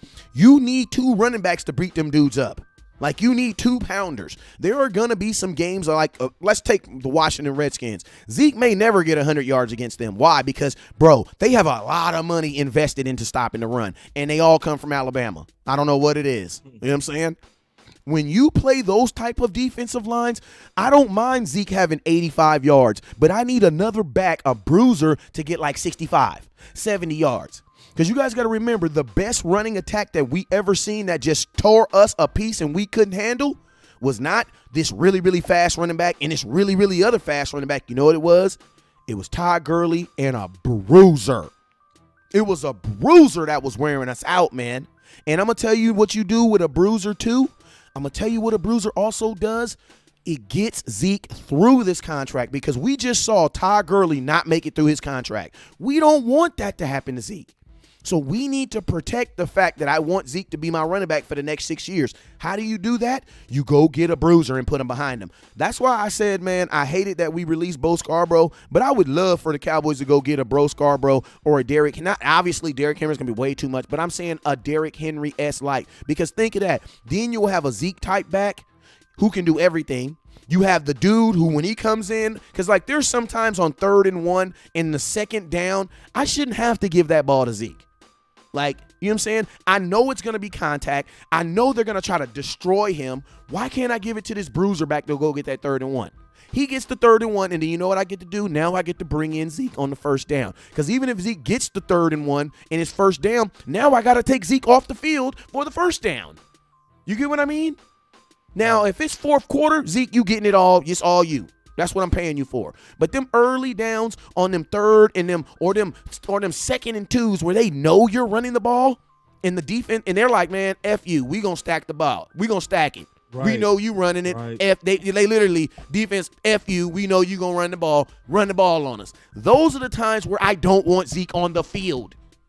Why? Because it don't make no sense. It doesn't make no sense. When someone's making 16 that type of money, you want to limit those things. And the Dallas Cowboys already understand the importance of Zeke, hence the reason he doesn't play in games that are meaningless. Like, think about that. Like, Zeke don't play in meaningless games. Dak does, but not Zeke. So the Cowboys have already done things to try to prolong his career. The next best thing that you can do is get a youngster behind him. Because Tony Pollard, the number one thing about Tony Pollard is whatever I can do to keep him on the field because he's so explosive. My offense is hurting with him on the field. So I just want Tony Pollard on the field. And if he's my slot, guess what? And then think about this, right? Even in real life, right, if you just had to think about it, who would you have rather in 2019, we're not even going to say Emmanuel Sanders, but if you had the choice of saying one of these guys has to be on the field 70% of the other time, the other guy's going to be 30. Cobb or Tony Pollard last year? Who would you have picked to be on the field 70% of the time and the other guy be 30? Ding, doom, doom, doo, doo, doom, doom, doom, doom, doom. It depends on the game. It depends on the matchup. So I can't just kind of say 70-30 in a general like that. I'm a matchup kind of guy. Chess, So think about this. Think about this, boss. Last year we lost games not because we weren't passing the ball. Top 4 passing teams in the NFL did what? Didn't make the NFL. Didn't make the playoffs. Top 4 running teams did what? Made the playoffs. So I think it almost sounds like statistically, if Tony Pollard would have been on the field just because of what happened last year, he would have probably benefited your offense more. Because the 840 yards that Cobb gave us, we still was 8-18. Yeah, I really just want to see more creativity. Tony P needs to be on the field, period. I want to see more creativity. And since Zeke has been here, it's one thing that has never really happened since Zeke has been here. You never see his hands enough. You don't see his hands enough. Like if his ability to catch the ball. If Zeke in college was running a Dallas Cowboy offense, he wouldn't have been a top 4 pick. That's true. Because you wouldn't know from the Dallas Cowboy offense that his hands was as good as they are. You wouldn't know it. The only way and the only reason that Zeke was a top 4 pick was because the film from Ohio State clearly showed that he could catch. And he was the best 3-down back probably in 6 years. So I'm excited for how they're going to use both of those guys, in terms of with their hands. Whether they kind of sneak a defense and throw it and Pollard in the slot with Zeke in the backfield and kind of have you on your toes. You don't know whether to attack that with a base defense or you don't know to attack that with a nickel because you got 2 running backs out there. You don't know what they go do with that. You know what I'm saying? So it just throws a defense off. And then, and I'm just excited to see in a traditional West Coast, what West Coast don't have running backs that have good catches that are not used a lot in the passing game. Any good quality West Coast system is going to have the running backs out there catching the ball. So I think that's one of the things we're going to even see out of both of those guys, even if they don't put them in the slot. I think you're going to see more catches and creative ways to get that 5 yards because it was almost like under the Garrett era, it's almost like they didn't value getting 5 yards on first down unless it was on the run. It's other ways to get that 5 yards. You can dump it off to them. You can leak them out. It's so many different ways to where you can creatively find ways to get you at 5 and 6 you want on those first downs to create those seconds and shorts to open up the playbook, So, I mean, the options are limitless, especially with your creativity on how to use Pollard. But even if they don't, I just think we're going to see another side of both of those guys in terms of their hands. You know what I mean? Yeah, I mean, and then also think about this. West Coast system. When McCarthy was when he was over there in Green Bay, his last running back outside of Jamal Williams was a guy who was also playing wide receiver. And that was in Montgomery out of Stanford. You know what I'm saying? So, like, one thing about McCarthy is he's always had the running back and then a guy that's like a gadget guy. You know what I'm saying? A guy that moved around. And if you're going to have a West Coast offense, you're going to have a lot of movement. So the only people who are going to be in like guaranteed positions are your quarterback and the actual running back that's out there, that's behind you. You know what I'm saying? Everybody else in a West Coast offense is going to be moving off the line and off the, you know what I'm saying, from the different formations. The number, you know what I'm saying? So the cool thing I like about having Tony P also in that slot is you can basically put him on the matchup. You can't put him on the matchup coming out the backfield. Like, you can only move him in the backfield from left or right. That's it. You take Tony P out that backfield, then guess what? You got the linebacker leaking on this side. You can slide him on that side. I'm taking Tony P over any linebacker in the NFL, including Jalen Smith. Like, I seen him in that aspect. Like, Tony Pollard's plays where there was like ooh and eyes on people was when he was downfield or when he was making moves on people. That's like, bro, like that's Tony B's his greatest asset, if anything. You know what I'm saying? Is what he can do when he's in front of someone. So it's like, man, help Tony P out by what? Stop giving him the ball behind the offensive line. Like, that's a total waste. Tony P is always good for one shake on someone too. Like, he can make somebody miss. Do I want him to make a defensive end miss, or do I want him to make a linebacker or a safety miss? Think about this. If he makes a defensive end miss, at best he gets 5 yards. If I get him the ball after the linebacker, he makes a safety miss, bro, Tony P's going to the house. Like, he can be house call. In all actuality, right now, Tony P has the big play ability bigger than Zeke. And be honest with you, Zeke just has the ability to just keep getting 6 yards over and over and over on a play. But if you're talking about right now on our team, like, if you had to say who can just bop, bop, boom, it's Tony P. That's real. That's Tony P. You know what I'm saying? But my thing is this. Now you use both their assets and both their tools. And then, like my boy said, I forget who said it in the comments over here, but said, man, imagine Zeke in an I formation, you motion Tony P in the backfield. Now you got Tony P on this side, you got Zeke on this side, and you got Dak standing in the middle. Like, what? Who I'm going to get the ball to? You don't know. You know what your linebacker says? Oh, crap. They probably going to call a timeout. You know what I'm saying? And for y'all don't know, man, go look at Tony P's tape in college. Go look at Tony P's tape in college. Yeah, he played both receiver and running back. Yeah, he did. And he excelled. Tony P's best plays, his biggest splashes was after he got the ball in his hand. And so my job as an offensive coordinator is saying, it'd benefit me better to put you out here at this slot. As soon as I say hike, boom, you already off the line. All you got to do is catch the ball and go to work. That's it. That's all you got to do. Rob says, can't wait to see what McCarthy has cooked up this year. Me too, man. I'm absolutely excited to see what he has cooked up to do it too. Bob Heck says that's matching him in a linebacker. Yeah, I would absolutely. I'm gonna keep it real with you. I would absolutely love Tony Pollard to be on any linebacker in the NFL. Like, except for that dude that came in, that new rookie that's supposed to be running like a 4.3. That's ridiculous. Like, that's ridiculous. Maybe he can stay in front of him, but I know both my guys, Jalen Smith and LVE, had problems staying in front of Tony P on one-on-one drills. I know that for a fact. I saw that with my own eyes. And see, I think this would be the perfect way to explain the vision of what West Coast is saying. All you got to go do is look at McCaffrey from the Panthers to see the vision. Oh, Dante Freeman. What, after you say that, tell me what you think about Dante Freeman. I forgot about him, Lance. Oh yeah, Devontae Freeman. Yes. I like him. But at the same time, I like him a lot. Because he's a bouncing bruiser. He going to make people pay. You know what I'm saying? I need to make people pay. No doubt. Like, I saw how he busted Sean Lee nose. When somebody's hitting Zeke, I need a running back that just says, you know what, I can get an extra yard, or I can run right into this linebacker and punish him for hitting my boy a couple minutes ago. Freeman's that dude that's going to turn up and hit that linebacker. Bow!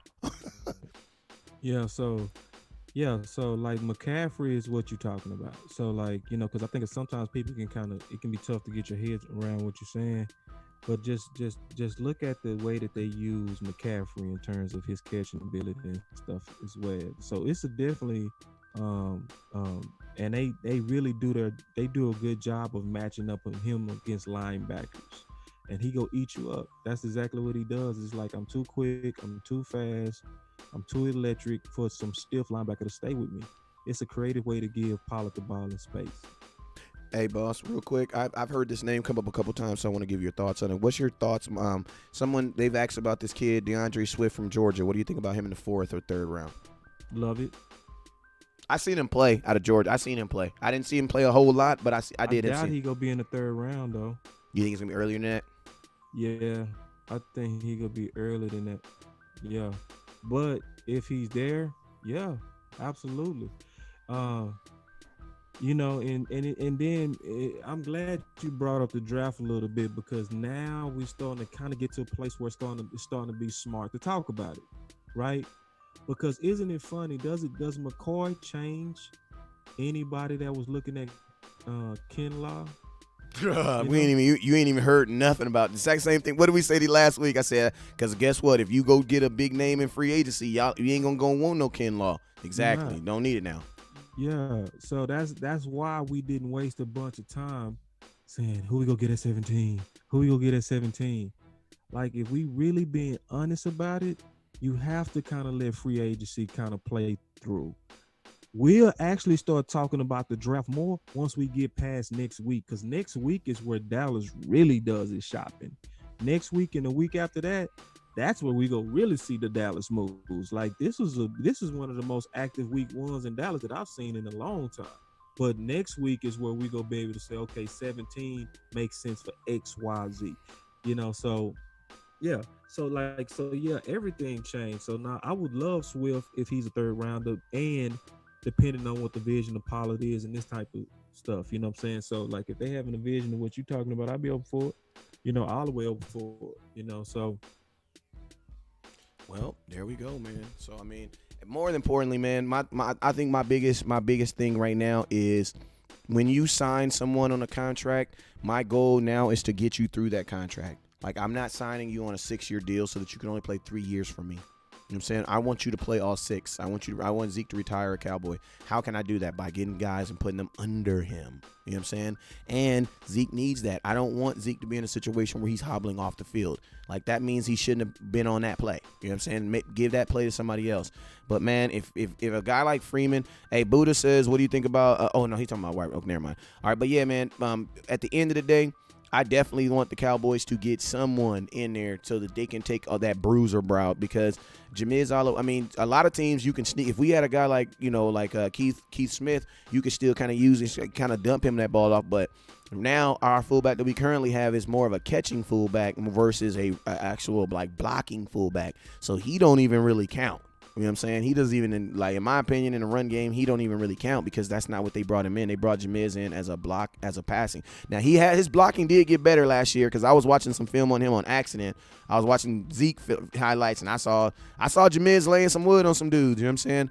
I just want to see if he's going to be able to do it a little bit more, given a little bit more opportunity. You know what I'm saying? But because I did not like it on some, I mean, there was literally times that they had Ezekiel Elliott lead blocking for Tony Pollard. That's $90 million blocking for 280,000. That should never happen. And I know 2 plays that it happened on. You know what I'm saying? So that tells me a lot about what you think about your fullback. You know what I'm saying?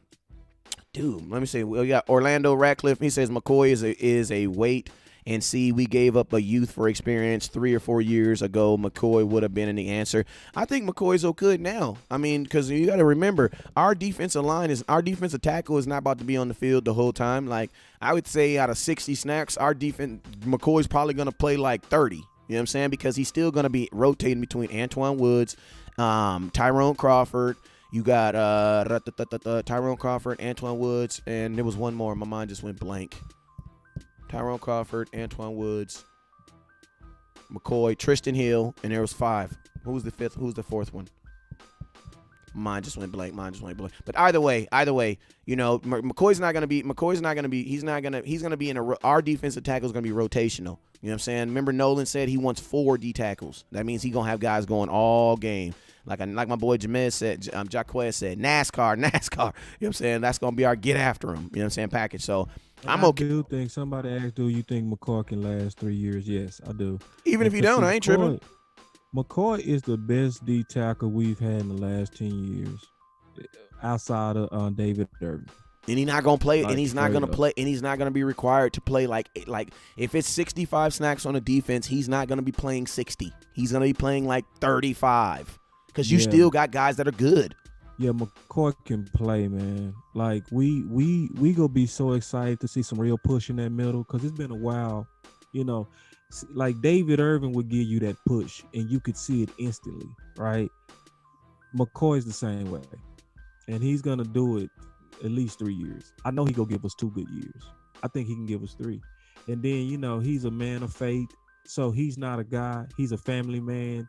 So you like those type of guys because they're not in the streets. You do not want a 33-year-old, 32-year-old partier. You want a guy that sits his butt down, works out, and that's a pro's pro and a leader. That's who McCoy is. They got a high character guy in him. So he's gonna be around. So it's nothing to kind of like, because I think right now sometimes we see when people turn 30, sometimes you can start counting them out. And we got to remember a certain history. Like, for instance, when Mouse was with the Raiders and then New England picked him up, he was 31. But you won't look at the New England film and say that, right? You won't look at the film and see 31. You'll see 21, right? So it's certain guys, their genetics and their lifestyles are going to be able to just carry them, and that's going to be McCoy. Like, and I want another one. Like, I still want us to get one more DT in this free agency, then obviously sign Antoine Woods, maybe get a Band-Aid into Covington, and maybe bring back Crawford for super cheap. And then I'd be like, man, we so good. Like, we actually got way more than what we need for that middle. You know, we gonna have a. I mean, think about our go be solid. And then think about all the motivation. You got Gerald McCoy, who's playing probably on his last contract, who played well last year, but he's going to be motivated on his last contract. You have Antoine Woods, who's going to be on most likely a 1-year prove-it deal. You got Tyrone Crawford, who's probably going to be on a 1-year prove-it deal. You know what I'm saying? Then you're going to have guys behind them that are trying. You got Tristan Hill, who's trying to have a sophomore breakout. So, I mean, that's some defense guys that's going to be going out, that's going to be getting after the quarterback. I think Tristan Hill would have been better, too, if he didn't have to play so much. Like, Tristan Hill should not have been playing as much. If he would have played sparingly, you would probably think of him differently because you'd be like, ooh, ah, ooh, ah. Like, think about this. David Irving, in the first year he played for the Dallas Cowboys, he never played more than 40% of the snaps, but it always seemed like he was on the field. He really wasn't, but he always seemed like he was. Why? Because when he was on the field, he was impactful. It's a difference between trying to make a play like 1 out of every 5 and then being on the field like 26 times and they need you to make like 10 plays. Like, you get what I mean, boss? Like, I can look at Tristan. I could have looked at Tristan Hill last year and been like, hey, I'm gonna give you 10 plays. Can you give me 3 positive plays? I'm not saying you actually get a sack or something like that, but I'm just saying you dominate your guy for 3 plays. He could have did that. I think he could have did that. But can you do that for 30 plays? No. You can't do that. You can't do that. No. My boy Bob Hicks said that David Irving might not be back. And it's, David Irvin's so good, bro. I mean, both of them might not be back. You don't know. We got to wait and see. But, I mean, we didn't came this far. Like, David Irvin's so good, man. Yeah, but my thing is this. He is, but at the same time, I ain't seen him play. I ain't about to prelude to something else I was going to say. I agree with you on that, Bob. He's so good that we shouldn't rush it. Like, he's that good. Oh, yeah, I feel you. So, like if he don't come back this year, you have no problem with him coming back next year. Right. Just like absolutely. Professional program and build him. Yep, absolutely. He that good. So it's like it's like just like Jalen, right, with his knee. It should be a 2-year plan. It should be a 2-year plan. They had a 2-year plan. Like, when you got, because see, man, that's a good point, boss. People forget, bro. David Irving was outpacing Aaron Donald, bro. With limited snaps. Bruh. Like, that's like, would you wait on Aaron Donald a year? Would you wait and build him? Yes. To get that type of middle impact, absolutely. So it's like, he's out of shape. David Irving would have stayed in the NFL, bro. I remember I asked his agent, I was like, man, do you think he man, I mean, Like I think David Irving could have probably been one of the highest paid defensive players in the NFL. Ain't no doubt, bro. If he would have stayed on pace. Ain't no doubt, if he would have stayed bro. on, because his no doubt. His ability was freakish. His body was freakish. Freaky, dude. And then he also has something that a lot of people don't have. That's working with him is like he came into the NFL young. So this time that he's been off, he's still like Cooper. He's one of those Cooper dudes. Like Cooper's 25. He's been in the league like 6 years. You know what I'm saying? Like he's been in the league forever. You know what I'm saying? Yeah, that much upside, bro. Sometimes you gotta just be patient and wait on it, man. And I've experienced it myself. We had great players come in from JUCO. We had a cornerback coming from JUCO that ended up moving to safety. His first year, I promise, this dude came off from blend, and he was literally 250. He said, "We ain't seen Dez play, but we see Dez drinking bar. We see Dez working out every day." Yeah, but difference. U of H, we worked with that dude. Yep. By the next year, he was 190, and he was worth the wait. He had one of the best seasons and best games I've ever seen at safety, bro. He had 20 tackles, 2 interceptions, return for touchdowns, game-winning tackle at the end. Bro, you wait on stuff like that. And you know, every time I'm out on David, every time I get mad at him, he don't love football. I don't like him. But then when I see him play, bro, like when I saw him get in the Jaguars game, and you saw that instant disruption, bro. It was instant, like, oh my God, he getting up to that quarterback so fast. Like, it was like, bro, you worth the wait. You know what I mean? Like, I'll wait on you. Like, and it's just, you know, it's one of those things. Like, I remember that Tampa game, bro. Like, what? Like, you can't name 1 3-tech that you can put in the defensive end that's gonna give you 3 sacks in a quarter. You can't name one in the league that good. Rod said, "Hey man, we need you to play defensive end," and they put him at defensive end, and he got immediately and 3 pressures immediately. I say, man, like people didn't see who really won and took over that game. It was David Irving. So it's like now you got that marijuana behind you. He ain't behind him. Shoot, he can have it in front of him now. This year, Bob. He can have it in front of him. Even if he's not ready this year, he'll be that one dude that I just keep on the team, taking up that roster spot. And boss, like, it don't cost you much of nothing. Like it don't. Like I think some like the like some of y'all be acting like these dudes that be smoking that be getting like you don't pay nothing. David Irving been suspended. It ain't cost us nothing. We ain't had to pay nothing for him being suspended. Yeah. Nothing. The only person he's really hurting is himself. You know what I'm saying? Unfortunately, the only person he's really hurting is him because it ain't coming out of our money. And you know, we know what David Irving has been, but he don't got the stats to enumerate him to be put out there in those big numbers. So it's not really costing me nothing. So why not? You know what I'm saying? Yeah. Why not? And then you've already waited this long to see. So it's like, that's why I said for this year, if I can just get one of the two back, I'm fine.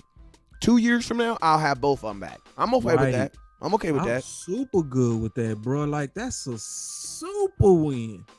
And like, look, man, you play West Coast. I played. I think some people kind of go under this illusion that you got to love football to be a good football player. That's not true, bro. No.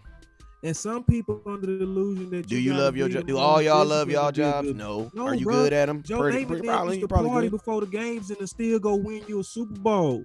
He'll be with 3 and 4 women before and after the game and still go out there and kill you. Yeah, like, that don't mean you don't like. That don't mean you don't love it though. Mr. I sleep in the locker room guy. Sometimes God just blessed you, and I'm not mad at you, David Irving, because you blessed. I'm not mad at you. I'm okay with that. That God gave you genetic freakiness, and it's my job as the manager of the team to just get the most out of you. That's my job. Like, it was guys that was out of shape at U of H, but they was crazy athletes. So you know what our coaches would do? Hey man, you got to get up at 5 a.m. We hit the treadmill. Now all of us, we going to class, but this one guy, he's so good that we just got to get you in shape. So he was working out with the coach on the treadmill when all the rest of us was going to class, because he was that good and he was worth the extra sacrifice and worth the extra team resources because of the talent, because God just blessed them. You know what I'm saying? So it's like, I just kind of sometimes get tired of the self-righteousness. Like everybody just got to be so in love. No, I just need you good. I don't need you in love. You ain't gotta love me if you make me feel good, baby. Yeah, and then I mean, not even to go too far in it, man. The only time you hear somebody about loving football and not loving football is when they what? When they not playing well or when they not playing. Exactly. People, they're not playing. But I'm pretty sure all these dudes was still smoking weed when things was going good. So it's not that they stopped loving football when it ain't going good. Like that's not how it works. Henderson had cocaine in his inhaler. I mean, and not even just on the field. But I mean, not even to just go into, you know what I'm saying. But it's like just put stuff back on your own self. Like I want to keep bringing up other folks' stuff. Just put it on your own self. Do you love the job that you work at right now? Okay, does it stop you from going to your job and still performing at a level that is a standard of excellence? No, it does not. Like it don't. Right. I'm pretty sure the guy who picks up crap for a living does it to the best. Hollywood, I'm not throwing them under the bus. But yeah, I know, but I'm just saying. To get us on realistic expectations of what to do with people with exponential talent. Yeah, but Hollywood I'm saying, Henderson was playing punt return too, but he still had that inhaler. So and I. But I'm saying what someone does in their personal life isn't gonna determine if they love football or not just because they go party or something like that. Okay, you know I get what you're saying. Yeah, exactly. Like that ain't right. You know what I'm saying. What they do in their personal life don't show if they love football or not. No, I agree. Yeah, because your talent, you know what I'm saying, they love that check. That check, I'm going to keep it real with you guys. The biggest motivation to any NFL player is a check. It's not their family, it's not their mama. It's none of that. I'm sorry. I apologize for that. But Dak didn't have his greatest season, his rookie season. He had his greatest season trying to get a check. Tony Romo didn't have his best season trying to get into the NFL. Tony Romo had his best season trying to get a check. That's why they call it a contract year. Yes. Players go their hardest after money. That's it. That's it. That's what motivates them the most. Hey man, shoot man, we've been on here 2 hours, man. Let's get up out of here, man. Before I get up out of here, man, let's say 2 minutes each. What's your thoughts on Jadeveon Clowney and then ended up and get up out of here? 2 minutes. Let me hear something. I mean, he's been humbled, man. No, to the Dallas Cowboys. I don't care what he's going on in his personal life. No, that's what I'm saying. Oh, okay. Yeah, he's been humbled. Like it's amazing that where you can think you're worth something, and that's the power of the market. The market is gonna tell you what you really worth. He should have kept his word. He's an example of why. Huh? He should have kept his word with Seattle when he said, "Oh yeah, if you trade for me, I'm gonna give you a discount." And then he went right out in the market, and now the market then slapped him, and now he like, "I still want that contract." No, you should have signed that contract Seattle gave you. Yeah, you looking kind of weird, but he's a perfect example of why a transition tag make sense on certain players. You know what I mean? You use transition tags on people like him where you say, yeah, you go ahead and go out into the market. We gonna have the last rights of refusal because you thinking too much of yourself. Let me go on out there and let them tell you that you really not what you think you are because you ain't gonna get the offers you think you should get. And that's what he's going through right now. So obviously, if he came to the Dallas Cowboys, man, I'm gonna be, shouting and crying and screaming and snot. Do we need a $220 million? I'm gonna go to church and then I'm gonna make sure I, kiss my dog and I'm gonna act good for the whole year because I'm gonna be so thankful to the Lord. But because obviously he has exponential talent and but at the same time there's a certain dollar amount for what the production you put out, so he's been humbled. And I love the fact that Dallas said, yeah, we like you, but we don't like you at your price. So in other words, don't come to us with that 21 million you talking about. You gotta take that down, So, but obviously, man, that's like a no-brainer, man. You have him coming off that right side running that 4-5 and that epic disruption you get out of him, because you get epic disruption, especially in tackles for loss. So he's a guy that moves the chain backs in ways that sometimes is not appreciated. Like people that's disruptors like him is just as effective as a sack guy because you're making people have more passing downs. That's the benefit of him. But I mean, straight up, like defensive end is like corner, like generally, except for this year. This year was an anomaly, but mostly in corner, you get paid off interceptions generally. You know what I mean? Generally. This was an exception a year because it was a lean year. But, when he didn't put up the sack production, that hurt it. That's just what it is. But in terms of him as a player, if he came to Dallas, bruh, I wouldn't care if we got another acquisition and free agent. I would call it an A+++ and bonus. My thing on Jadeveon Clowney is I'm out on him. I feel like Jadeveon Clowney is a guy who's been leaving off that hit from that hit he did on the kid from Michigan. And I just feel like he's never made a play to, like, outlive that. You know what I'm saying? Like, he reminds me of Odell Beckham Jr. Like, whenever I think of Odell, I always think of that play that he did on us, but I don't think of anything else. Like, what did he do? I know he had a couple good games here and there, but I just don't think of him like that. And it's funny because the NFL felt the exact same way because I wasn't thinking that he was going to go off the market as quickly because, you know, I think he's also, you know, in a little kind of like when your success takes a hit for you, like your success takes a little bit of hit for him because he also had, you know, J.J. Watt on that opposite side. You know what I'm saying? So, you know, I almost think that he should have been more disruptive with J.J. Watt. Like, you know what I'm saying? And now I know J.J. Watt missed a lot of time because of that, but for the most part, they were still able to get, you know, stop the run and still get to the quarterback. So I feel like he could have did more. You know, his stats are good, but I just like if it was for, I don't know. When I think of Jadeveon Clowney, I just think of 15, 16 sacks. I don't know why, but when you see his stats, it just doesn't, like his name is bigger than his actually stat card. So in my opinion, I'm cool on him because I don't think I need him, especially with me going all in with trying to bring back a guy like Randy Gregory and David Irving in. Like if I bring in Jadeveon Clowney, that means what am I gonna when Randy Gregory when he actually becomes the player I know, I'm gonna have to let him go out in the market because then what I'm gonna have 3 defensive ends who are getting to, like I can't, like at some point you're going to have to take a chance on somebody. So and I think you're taking that chance with Randy Gregory. So I think I'd go that route before I pay that amount. And I just don't think, I mean, you pay that amount and I just don't think he's going to give you the 15 to 16 sacks. I don't think it.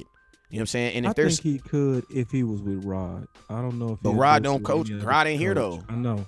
That's Rod he in Oakland. That's why I said with any other coach, I don't think he could. You know what? Bob said we agree for one time today. He says I'd rather have Everson Griffin. I ain't gonna lie, I would mind have Everson Griffin because at the end of the day, what I've learned about players is when you play on the opposite side of DeMarcus Lawrence, you get sacks. Why? Because he's gonna get double teamed. You know what I'm saying?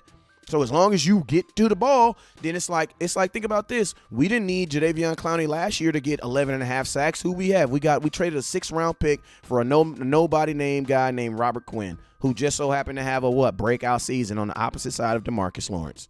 You know what I'm saying? So I'm trying to put that to the test. I'm trying to see if I can do it again because I've already done it a few times. Randy Gregory had his best season on the opposite side of DeMarcus Lawrence. David Irving had his best season on the opposite side of DeMarcus Lawrence. You know what I'm saying? So for me to go pay a whole nother guy like DeMarcus Lawrence, it just feels like that defeats the purpose of me paying DeMarcus Lawrence. You know what I'm saying? Like that defeats the purpose. Like you only need him on one side. If you need 2 $20 million defensive ends, then your defense probably ain't that good. You know what I'm saying?